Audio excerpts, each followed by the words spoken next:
एक सवाल ये है कि क्या बैंक के इंटरेस्ट के ज़रिए से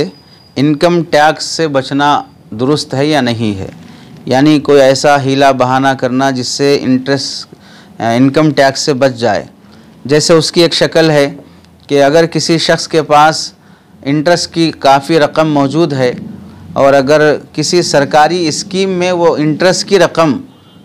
मोहताज और मिस्किनों में सदका करने के बजाय वो सरकारी स्कीम में ही वो इंटरेस्ट की रकम लगा देता है। मसलन मिसाल के तौर पर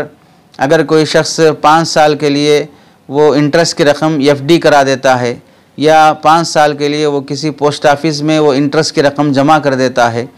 अब 5 साल के बाद इस शख्स को वो इंटरेस्ट की जो रकम जमा किया है, मसलन 5 लाख रुपए जमा किया, 5-7 साल के बाद इसे 8 लाख रुपए में वापस होंगे।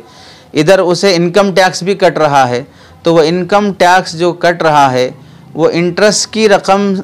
जमा करके इंटरेस्ट की रकम पर जो उसे इजाफ़ा हासिल हुआ है वो इजाफ़ा इधर इनकम टैक्स में लगा देना। इस तरह इनकम टैक्स से बचने की सरकारी हीला और सरकारी स्कीम से ही फ़ायदा उठाना ये शरअन दुरुस्त है या नहीं है।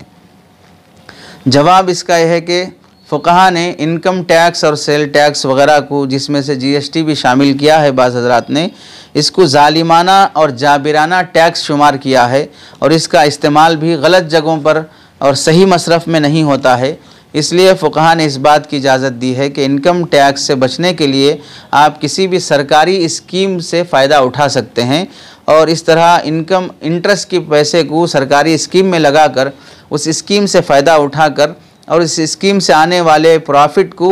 या वो इंटरेस्ट को इधर इनकम टैक्स में पे कर देते हैं। तो गोया कि हमें ना हमारा पैसा अपना हलाल कमाई और मेहनत का कुछ हाथ से गया और ना हमने कुछ हुकूमत से इंटरेस्ट से कुछ फ़ायदा उठाया। ज़ालिमाना टैक्स को ज़ालिमाना तौर पर ही हमने अदा कर दिया। इसकी फ़ुक़हा ने गुंजाइश दी है, चुनांचे किताबुल फतावा वगैरह में इसकी तफसील मौजूद है।